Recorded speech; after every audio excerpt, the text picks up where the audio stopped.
Semangat pagi anak-anak hebat kelas 4. Bagaimana kabarmu?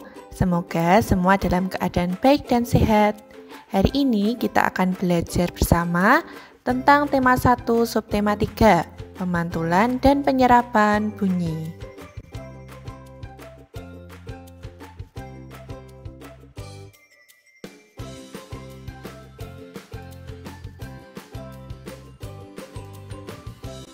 Apa saja yang akan kita pelajari hari ini? Pertama, kita akan belajar tentang pemantulan dan penyerapan bunyi.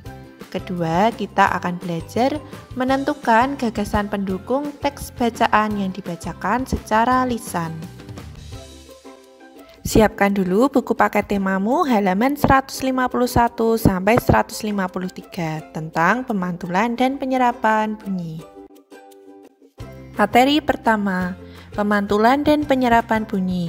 Anak-anak bisa sambil menyimak buku paket tema 1 halaman 151 sampai 153. Kita bisa menemui beberapa alat musik, salah satunya gendang di banyak wilayah Indonesia. Gendang dapat berbunyi jika kulit gendangnya dipukul. Saat dipukul, kulit gendangnya akan bergetar. Getaran ini akan menghasilkan bunyi. Bunyi tersebut masuk ke sebuah rongga yang terdapat di bawah kulit. Bentuk rongga mempengaruhi bunyi yang dihasilkan. Semakin kecil dan panjang rongga pada gendang, maka semakin nyaring bunyi yang dihasilkan. Pernahkah kamu mencoba berteriak di lapangan? Apa yang terjadi? Bandingkan juga ketika kamu berteriak di kamar mandi. Apa perbedaannya? Ketika anak-anak berteriak di lapangan dan di kamar mandi tadi, maka akan terjadi perubahan pada suaramu. Ini merupakan contoh dari pemantulan dan penyerapan bunyi. Apa itu pemantulan dan penyerapan bunyi? Pemantulan bunyi adalah bunyi yang memantul apabila mengenai dinding atau benda yang berpermukaan keras. Contohnya, kayu, kaca, dinding, dan besi. Kemudian penyerapan bunyi adalah bunyi yang dapat diserap oleh benda berpermukaan lunak. Benda itu disebut sebagai peredam bunyi.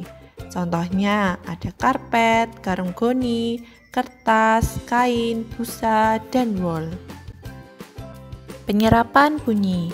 Peredam bunyi adalah alat yang digunakan untuk mencegah terjadinya gaung atau kerdam. Tempat yang berperedam bunyi biasanya pada gedung pertemuan, studio rekaman, atau gedung bioskop. Biasanya terdapat pada bagian langit-langit dan dinding. Jenis bunyi pantul. Jenis bunyi pantul. Bunyi pantul dibedakan menjadi dua. Yang pertama adalah gaung atau kerdam. Penyebabnya adalah jarak sumber bunyi dan dinding sangat dekat. Akibatnya, bunyi pantul terdengar bersamaan bunyi asli. Bunyi asli terdengar tidak jelas. Contohnya ketika kamu sedang berteriak di kamar mandi tadi. Kemudian, bunyi pantul yang kedua adalah gema. Penyebabnya adalah jarak sumber bunyi dan dinding yang jauh. Akibatnya, bunyi pantul terdengar setelah bunyi asli. Bunyi pantul terdengar lengkap setelah bunyi asli. Contohnya seperti anak-anak ketika berteriak di lapangan. Contoh gaung atau kerdam. Yang pertama, berbicara di ruangan yang sempit. Kemudian berbicara di depan mulut kaleng dan bernyanyi di kamar mandi. Contoh tempat yang menyebabkan bunyi menjadi bergema. Yang pertama, di gua. 2. Lembah, 3. Bukit, dan keempat, lapangan yang luas. Gema dapat digunakan untuk mengukur kedalaman jurang, gua, dan laut dengan cara menghitung jarak dari bunyi pantulannya. Selanjutnya, kita akan belajar tentang gagasan pendukung. Gagasan pendukung disebut juga gagasan penjelas. Gagasan pendukung adalah gagasan yang fungsinya untuk menjelaskan gagasan utama. Gagasan pendukung dinyatakan oleh lebih dari satu kalimat. Kalimat yang mengandung gagasan pendukung adalah kalimat pendukung atau kalimat penjelas. Bagaimana cara menentukan gagasan pendukung? Yang pertama, membaca atau menyimak teks bacaan dengan seksama. Kedua, menentukan kalimat utama dan gagasan utama tiap paragraf. Ketiga, sisa kalimat selain kalimat utama tadi merupakan kalimat pendukung. Ringkaslah tiap kalimat pendukung menjadi gagasan pendukung.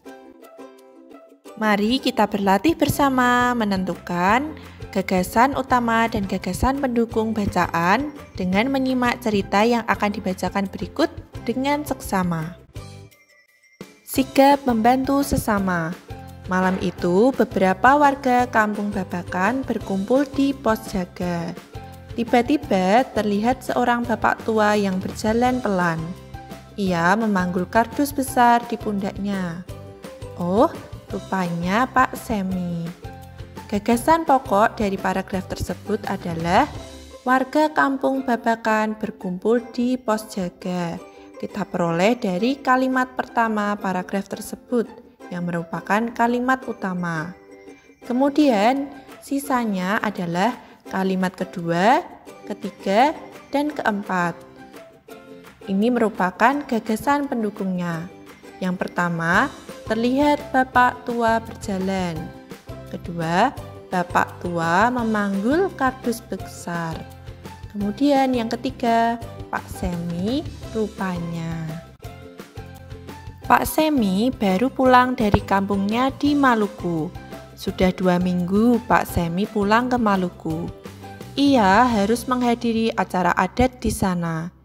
Ia menggunakan kapal laut. Perjalanannya membutuhkan waktu 2-3 hari. Tentu Pak Semi sangat lelah, apalagi usianya sudah cukup tua. Gagasan pokok dari paragraf tersebut terdapat pada kalimat pertama. Pak Semi pulang dari Maluku. Sisanya merupakan gagasan pendukung pada kalimat kedua sampai yang terakhir. Pak Semi pulang selama 2 minggu. Pak Semi harus menghadiri acara adat. Perjalanan Pak Semi 2-3 hari. Pak Semi sangat lelah. Pak Semi usianya sudah tua. Pak Encep menawarkan bantuan untuk membawa kardusnya. Sampai di rumah, Pak Semi mengeluh kepalanya pusing. Pak Encep memanggil warga yang lain untuk membantu. Gagasan pokok dari paragraf tersebut adalah Pak Encep membantu membawa kardus. Ini terdapat pada kalimat pertama paragraf. Gagasan pendukungnya terdapat pada kalimat sisanya, yaitu Pak Semi kepalanya pusing dan Pak Encep meminta bantuan warga lain. Datanglah Pak Made, Pak Udin, dan Pak Nur. Mereka dengan cepat membantu Pak Semi. Pak Made dan Pak Encep membersihkan tempat tidur. Pak Udin menghangatkan air untuk membuat teh. Pak Nur membeli makanan. Gagasan pokok dari paragraf tersebut terdapat pada kalimat pertamanya. Pak Made, Pak Udin, dan Pak Nur datang membantu. Gagasan pendukungnya adalah mereka cepat membantu Pak Semi. Pak Made dan Pak Encep membersihkan tempat tidur. Pak Udin menghangatkan air. Pak Nur membeli makanan. Setelah makan dan meminum teh hangat, Pak Semi beristirahat. Ia senang warga desa membantunya. Di kampung ini, Pak Semi merasa memiliki keluarga.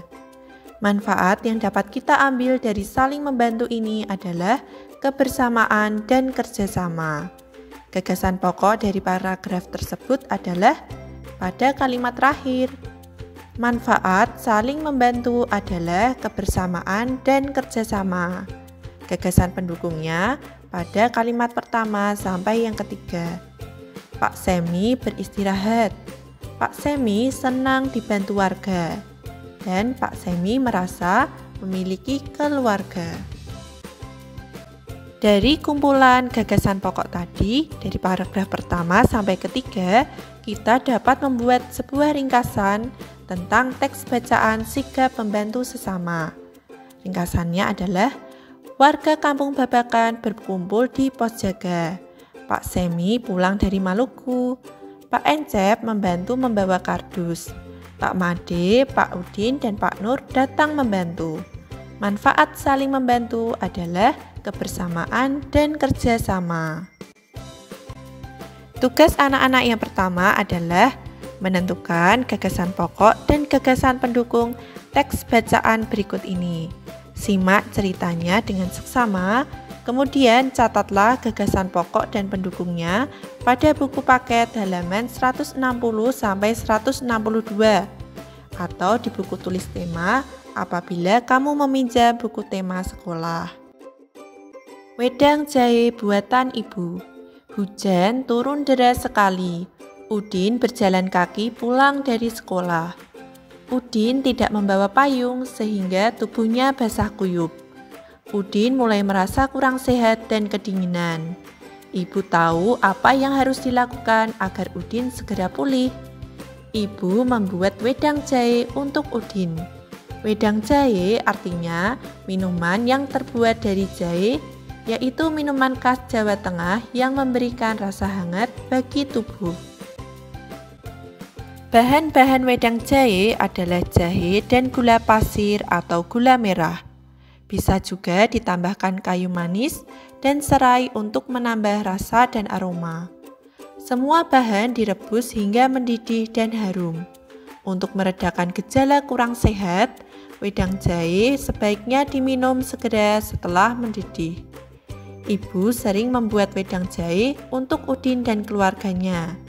Ketika ada acara di kampung pun, ibu selalu menyajikan jahe buatannya. Tidak sampai 1 jam, wedang jahe buatan ibu sudah siap. Ibu membawakan segelas ke kamar Udin. Rasa dingin dari tubuh Udin perlahan hilang. Malam itu, Udin pun bisa melanjutkan belajar matematika untuk menghadapi ulangan besok.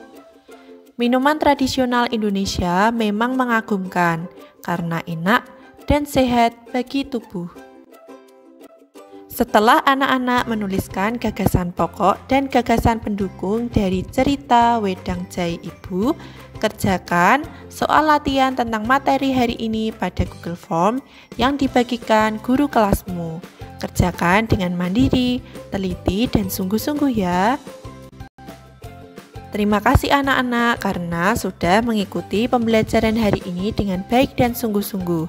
Semoga anak-anak bisa semakin paham mengenai pemantulan dan penyerapan bunyi dan juga tentang menentukan gagasan utama dan gagasan pendukung suatu bacaan. Sampai jumpa pada pertemuan selanjutnya. Salam sehat selalu.